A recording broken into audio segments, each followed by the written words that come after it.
place for living. And at First International Bank and Trust, we're all about living, helping your dreams come true. Because we're not just in the banking business. We're in the first home business, the community sponsorship business, the how do I make this happen business, making your banking life easy so you can focus on what matters most.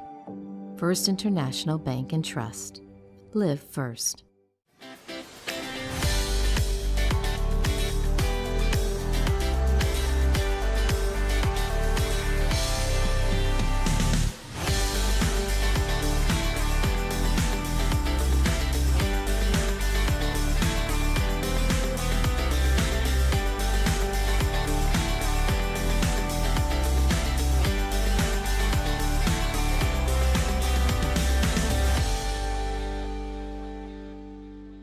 A family farm is, well, different. The cab of a tractor is the CEO's office. Board meetings are held on the bed of Grandpa's pickup. And a conference call is a holler across the yard. To hurry your chores, kids, there's homework to be done. A family farm is about family pride as much as profit. Farmers Union Insurance believes this way of life is worth protecting. Because this isn't just where we work, it's also our family's home. Farmers Union Insurance, simply different.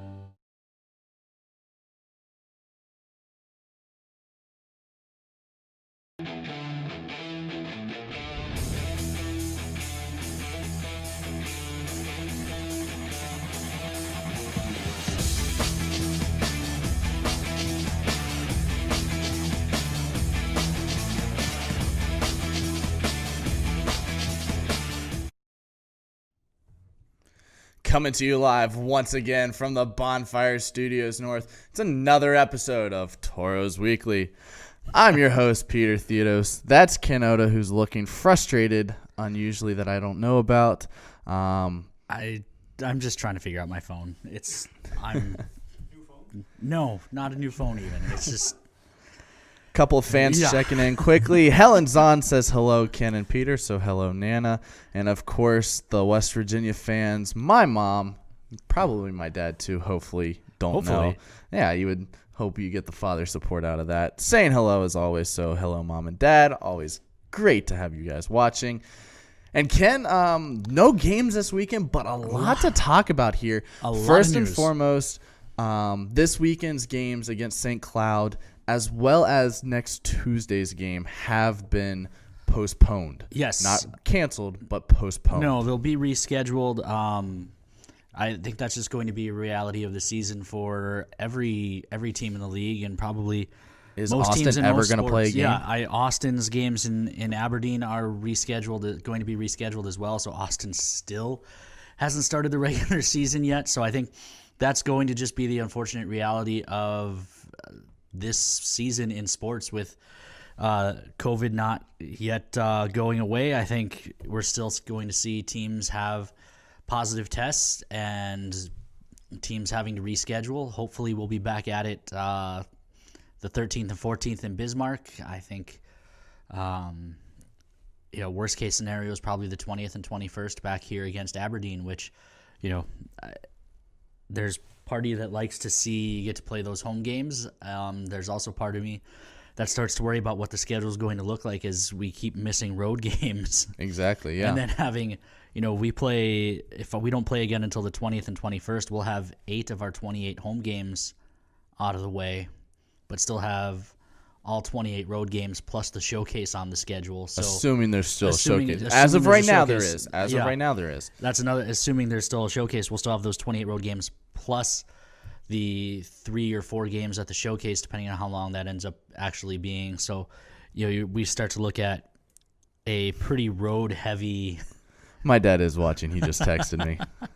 But we'll be looking at a pretty road heavy rest of the season if this keeps playing out the way it plays out. The good news is a veteran is returning to Yes. Minot. He's supposed to get in town today. Cade Stibbe is back in town. Great news. Great news for the team. I think he's going to pair up nicely with the guys that we have. Yeah, I think we've already seen we've got some elite scoring. We saw Jojo Hargindegi is the North American Hockey League Player of the Month The Bauer Player the of the Month. Bauer Player of the Month for the month of October, with his 9 points in 6 games. So JoJo's been on fire. I think Keenan was the goaltender of the month, the Von Hockey goaltender of the month for the league. So, we've got some high-end scoring. We've got some good goaltending. Adding a veteran who knows, he comes in, he already knows what Wags expects. He already knows the community. He knows what's going in, so he can hopefully step right back in and fill a role and be a guy that we can depend on. And he's going to be an interesting challenge for JoJo if we can get him for Target Tuesday, which is a new series that we started yesterday. And that is just going to be very fun. Fans, if you didn't watch it, it's on our Facebook, it's on our Twitter. And it's essentially, we go to the shooting cage and we see which player can hit the 5 targets the quickest, or in the fewest amount of shots, and then tiebreaker's time. JoJo was... thankfully 5 out of 6 yesterday, which you forgot to time. I forgot to start my stopwatch for Westy. I also wasn't counting Westy, so I'll take the blame for that one too. So I think if fans haven't watched it, go back and check it out on our Facebook or Twitter feeds. Did it end up on Instagram as well? It did not. It did not. So it's not up on Instagram, but check it out on Facebook and Twitter. The Target Tuesdays, we'll be doing that every week. I forgot to start the stopwatch, so. Hey, it's brand new. We have that excuse. A nice, unfortunately for Westy, it wasn't close, so we didn't have to worry about it. But that was a fun series, and I think it's going to be a fun thing going on all year. I'm hoping the guys get into it and look for some bragging rights. JoJo advances to the next week. He'll take on someone new. I think maybe Cade Stibbe might be a good choice, or I want to hear PD chirp him because we are miking up the guys. Yeah, PD would probably be a fun choice as well. So we'll see who we settle on next week, or maybe we'll just go down to the locker room and see if someone wants to issue a challenge. Exactly.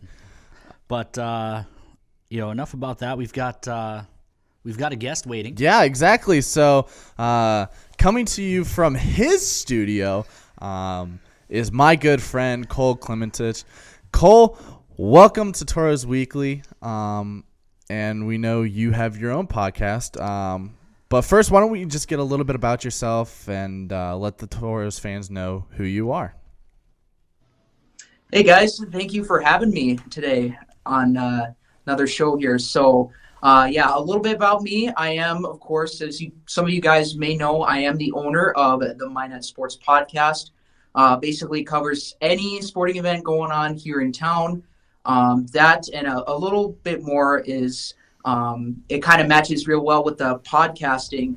I'm a sophomore broadcasting major here at Minot State University. And like Peter said, I am currently inside the KMSU studios here. As you can see, here's usually what I'm working with for my setup. Got the live track, the mic, and the computer as well. And and there's behind me is the TV studios. That's where we have all our sponsors playing. Our station is called KMSU. We have our sponsors playing on the TV right now, and it's got our music station hooked up to it. And usually when we, as a broadcasting department, when we go live inside our other TV studio, that is usually what's playing. But we're usually live on Midco Channel 19. And the thing about our that Midco Channel 19 is that we're broadcasting our campus TV show. I'm fortunate enough to be one of the co-hosts for this semester. Unfortunately, my partner, he's kind of out right now. Hopefully, he'll be back soon. It's been a kind of a challenge right now, trying to work around, see who's got which position, and so we're currently working around that. Another fortunate thing about me is that I'm also lucky to be KMSU radio manager, and so I get to manage the music playlist, anything that's going on with our radio station, which can be listened to live on KMSUradio.com. We also have live DJs. I tend to go on there every so once in a while and get my hours for a certain class. And do you have a DJ name? I do not, unfortunately. But, we'll need to work on that, bud. Yeah, I do have to work on that. But maybe some of the others do. Who knows? But I'd need to do more listening for sure. But yeah, there's lots of opportunity, I'd say, going on in the broadcasting department. And I'm actually glad I found this place. When I first started, like I said, I'm a sophomore at Minot State. When I first started here at the college, I kind of wanted to do some music because fun fact, I used to play the violin when I was up at Minot High. I was a graduate in 2019, and I kind of wanted to just kind of get my feet wet a little bit in the music department. But in the end, it didn't work out for me. And I guess when it came to orientation for over the summer, not this past summer, but the summer before, when it came down to orientation, my then advisor at the time told me, well, because I was kind of undecided on what I wanted to do. I knew I kind of wanted to minor in music, but not completely major, which hence I wasn't fully committed to it. Hence I didn't get into the music department. But my advisor at the time was like, well, we have this intro to broadcasting class that you might like for your interest. And I wasn't quite sure about it. It took a little bit of gen ed credit off my schedule, but I thought, hey, let's try it. And I took the class and I loved it. And it's just blossomed to where I'm at today ever since. So yeah, I'd say stuff's, despite what we're dealing with right now, it's going really well currently. What made you want to start this podcast, and what platforms are you using to cover it?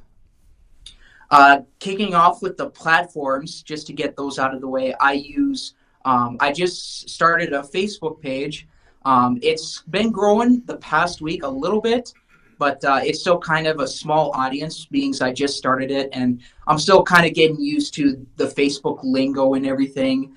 I used to have a Facebook in the past, but I never really used it, and just ever since I guess I just, bottom line, I never used it.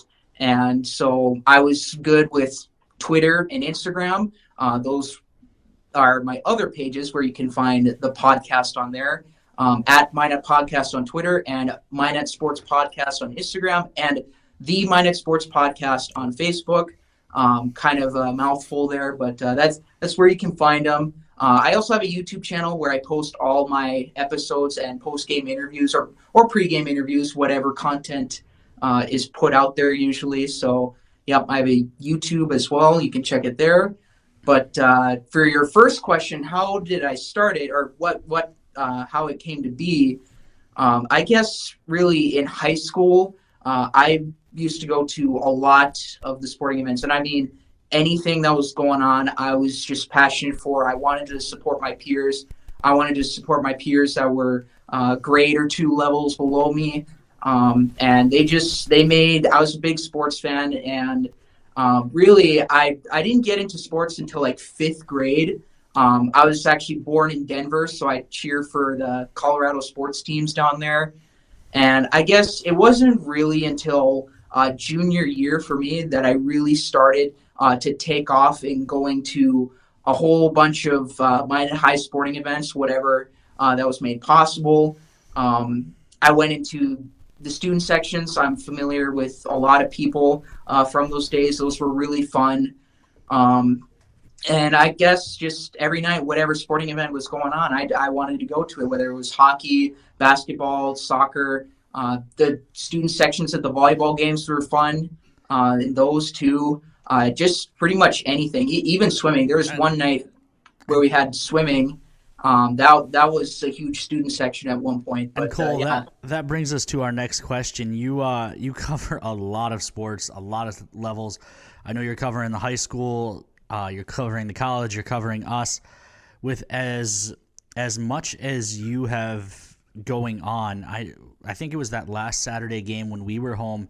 It was also the Minot State hockey home opener. You were covering a high school football matchup. Not just Minot High, you also cover Ryan and the Women Beavers. Yeah, with everything going on, like what's been your crazy days where you're running from one venue to the next? What's that like for you, covering so many events in one day? It's busy, and I guess pre-podcast days, it was there was a time where I realized I can't, make a career out of just going to sporting events. So I have to make something out of it. And so people ask me, what do you want to do when you're in college? And I was like, I want to do a local sports podcast. I want to cover local sports. And when I realized there were the podcast studios here at the college, I realized I found my gig. And so I started the Minded Sports podcast, and I try to cover everything as much as I can.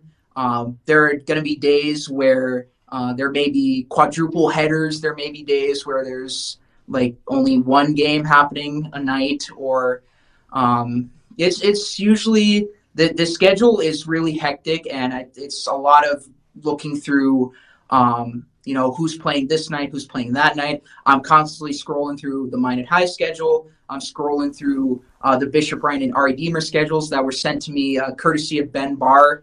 I'm always looking at your guys' schedule and the hockey schedules. Like, I don't have anything, like I don't have like one source to kind of mix everything all in together. It's always looking at, okay, who's playing which night, and I just got to make sure I organize them. And usually timing is kind of the time. There's a little bit of timing conflicts to it. So really, I just kind of go ahead and pick one, or pick whatever is of importance, really.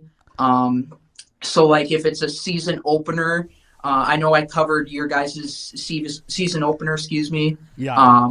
The home opener against, it was Bismarck, correct? Yeah, Bismarck. Bismarck, yep. And so I went to that over, there were some other events going on. So usually whatever's of importance or whatever timing I can make happen, say if like something's going on at 4 and then the next is at 7, I try to make that possible, and just got to do my routine, get ready. I have my own graphics, thanks to Josh Strong. Does a really good job at photography. He showed me this one app called Canva. I use those graphics on there. And I just try to post starting lineups. I do live Twitter updates. I just got done managing the MSU women's hockey Twitter page for their game this past Sunday. Unfortunately, they had to cancel their games this upcoming weekend, but they'll be back hopefully next weekend. At least that is the case right now. But it's like I said, it's a busy time right now with high school events. I know where I'm at right now at college, MSU doesn't have anything going on at the moment, so that kind of leaves the door open for some other events going on right now. But it's whatever's going on, usually whatever I can make it to. If it's a triple header or quadruple header, that I can all make it for all of them, or just get some things, that's awesome. If there's only one thing going on, awesome. If there are going to be days off, especially in the times that we're in right now, there will be some days off. But sure.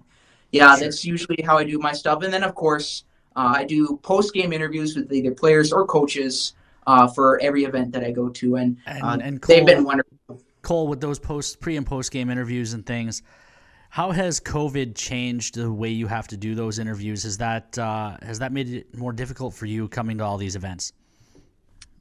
Well, I guess fortunately for now, well, not for now, but like as of most recently, let's say kind of started the school year a little bit, there were kind of less restrictions. As long as I had my mask on, I didn't mind if the athletes didn't have theirs on. Most of the time, they're not wearing their mask anyways, and I'm totally cool with that. That's their gig. That's they're the ones breathing heavy out there. They're the ones in action, and that's their thing. And I guess once we started. And then Cole, I would say how is COVID maybe with a lot of people, especially at risk population, older people, maybe grandparents not feeling comfortable attending games. Have you seen maybe a little bit of a bump in interest in the podcast and people following you to get updates that maybe they couldn't get? I know with the Tauros, we do quite a bit on social media during the game. I think the college men's hockey and women do quite a bit as well. But for some of these other places that might not have the social media teams and the updates like we do, are you seeing a little bit of a bump there where people are following you more because they can't come to games? I've seen a little bit of a few bumps here and there. I guess for me, it's just, and I think it's just kind of slowly, trying to grow into where I want it to be right now. And it is where it is at right now. I think for me, it's just, I haven't seen a whole lot of the older population, although some parents, middle-aged parents, and I guess, some, I guess there are little amount of grandparents here and there that are following the podcast. Usually I get follows from people that I interview most recently. So that's usually the case. So in that aspect of it there. Where do you see the podcast going from here? And how do you want it to continue to grow? Because even this summer when you and I met for essentially the first time when we worked SaberDog games together, not a huge following, but now that you've continued to have it grow through from the beginning of that SaberDog season to the end of that season to where it is now, where do you want to take it from here? And how do you want to keep it going and keep it growing? Just keep getting better every day. That's my mindset, is to get better every day. Kind of going back on one of the recent questions for the interviews, with COVID happening, and most instances now I got to keep my distance, but I've heard a lot from my advisor now, Neil Roberts. He's a wonderful professor. He's helped me out a lot in this whole gig, this whole business. But I send him a lot of my interviews, and he said this is good content. People like this stuff, and this is what is going to keep you growing here. And I guess for growth, really, I want to keep getting better every day, whether it's through the interviews. I know COVID has kind of made that into a challenge. I was so used to speaking in front of the camera. Now I'm behind the camera a little bit. But yeah, it's getting better every day through interviews, through my daily podcast episodes, and just speaking the right things, saying, some important, other important information. That'll really help to grow, I would say, what I'm doing right now. This is obviously Tauros Weekly, so I got to ask you, you've covered the first 6 games of our season so far. You've been around a bunch of the players. You've interviewed Coach Wags, 3 times now, I think, just for different things. What's it been like covering the Tauros, and what do you think of our boys and how their abilities are to interview and to answer your questions?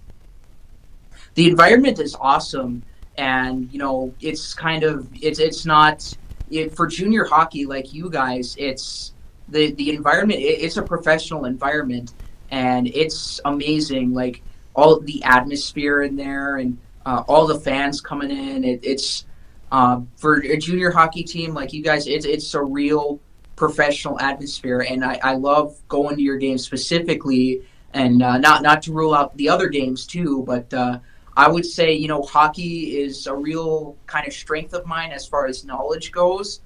I know I'm still kind of growing in what needs to be learned in certain ways, I guess, but I know a majority. I'd say I know more hockey than I do like baseball, basketball, and a few other sports here and there, but hockey is where I hit it most at, I'd say. But just the environment is awesome. Sitting up in the press box, right next to those fans, it's wonderful. It's really, that's what makes it awesome, is that, and it attracts the fans too. Like the fans, they want to keep coming, and just it's wonderful. Well, we've had you on the last home weekend. We had you on during intermissions as well on the broadcast on the Tauros network during the games. I enjoyed having you on. Was that is that something you enjoy doing? Is that something you would look forward to doing going forward, being a kind of the intermission guy for home games? Yes, I'd love to keep that going for sure, and possibly, I'm not necessarily what I'm doing right now is I'm not necessarily looking for a job, although that's kind of really it's a sole purpose. Yeah. But at the time of when I graduate college, I may get chances or opportunities. I may not get chances or Sure. opportunities. But really, I'm just doing my thing for fun, and it's going to get lots of recognition. And if I can add more to that, if I can get on more like your intermission reports when those are going on, if I can do like play-by-play. I know I just got a recent opportunity with the MSU women's hockey team to kind of be the color analyst, but right now I'm kind of covering their Twitter as of right now. That's, if I can build my resume, keep doing more things, more as they come about, more and more. I'd love to do some more into that. Now that you've been going with the podcast for a while, what's been some of your favorite memories or interviews that you've done so far, whether it was with the Sabre Dogs, with any of the youth baseball programs that you covered, or any of the high school sports, or the Tauros, or the Beavers? I had a brain fart there for a second. Yeah, no problem. They're the best games are the ones, so like the walk-off home run, or the game-winning goal in overtime, or just those dominant effort wins. Those really stand out to me. And of course, just like yourself, I've experienced. We both experienced a little bit of that with the Sabre Dogs this past summer. Those 3-run homers, those grand slams. It's all about those, and even those come from behind wins. Those are really critical, and I think I hit a few of my best interviews at that time, really. So yeah, it's all the really fun games that they really get you. Of course, not all games are going to be resulting in wins. That's just life. But those really hit it most. We have Miranda Schuler checking in. She's watching the show on Facebook. She's a big thank you to her. Our last home game, she was the game sponsor. She gave out those magnet schedules. So a big thanks to Farmers agent Miranda Schuler. Cole, last thing before I let you go, you mentioned some of those exciting moments. I think for me, as someone who transitioned kind of from fan to covering teams, I know I've got my first press pass back home in Chicago, going to Cubs games or Blackhawks games. That was the hardest transition for me, was sitting in that press box and not going absolutely nuts when Patrick Kane scored a goal. How has that transition been for you now, being in the press box? I remember you used to come to games before you were doing the podcast. I remember seeing you at the rinks. I know you're a Tauros fan. You're a Minot sports fan in general. How has that transition been for you now, needing to become a little bit more professional as opposed to the fan? That is a great question, and something I probably don't think about as much as I should, although there's really not much to think about it. But like you said, I started going to the games probably, I would say, since middle school, the Toro games. And that was back in the old Eck rink. Yeah, you and I were talking about that actually the other day. So that's a great memory that you have. Yeah, and that's when I started going to those Toro games, and I was like, yeah, this is a lot of fun. I could get used to this. And then the Pepsi rink came along, and my family, we had our go-to spots, and we just came as much as we could to the games, and it was a whole lot of fun. And now going back to what I said earlier, I know going to sporting events, you can't really make a career out of it if you just do nothing. So I knew I had to kind of do something, and so I started my podcast. I want to give the fans, coverage that, some other teams don't have the best coverage in town, and so I'd like to help be kind of that filler in there. I usually sit in the press box at all the games that I try to go to, or like some press media table, wherever it is. And I do my thing, and usually it is hard. It was a little bit of a hard realization that, man, I just wish I could be out there cheering again. And I do get carried away sometimes. I do like to do a few fist bumps here and there, but it has been a little bit of a rough transition. But you never. The part. You can never really completely get rid of that fan spirit. No. That's what got all of us working in the game, right? We're all huge sports fans, so I don't think that ever goes away. Cole, thanks for jumping on tonight. Enjoyed having you on. I'm sure Tauros fans will be excited to hear from you during intermissions of home games when you're able to make it to the Toro games. Also, check into the Minot Sports podcast for post-game interviews after Tauros home games as well, to hear about some wins and hopefully not too many losses. So, Cole, my friend, buddy, thanks so much for being on, as Ken said. Look forward to seeing you around the rink again soon. Yeah, thank you guys for having me. Fans, Thanks, Cole. that is Cole Clementich. There we go. Great guy, and he's doing a phenomenal job with the podcast, and I'm excited to see what's going on. And it's giving our fans and his fans the opportunity to see another wave of a light on Tauros players. Well, and I'll be honest, he fills a gap that maybe we don't necessarily have the staffing to fill on our own, and I think that's something a lot of the teams in town are in that situation. We have more staff than, say, some of the high school teams or whatever, but you look at the coverage we can provide for fans when you and I travel with the team and we're on the road. Yeah. We can't do that same level of coverage for the home games, and when I have to be here, and here. So I think having Cole fill in and do some of those post-game interviews, stuff like that we would normally get on the road but can't do at home, I think it's awesome, and I encourage all of our fans, find them on social media, the Minot Sports Podcast. Get all those Toro updates and updates about everything else going on in the Magic City. Exactly. So that will wrap things up here on Toros Weekly. That's Ken Oda for Sean Bach over and behind the scenes. I'm Peter Theodos. We'll see you next week.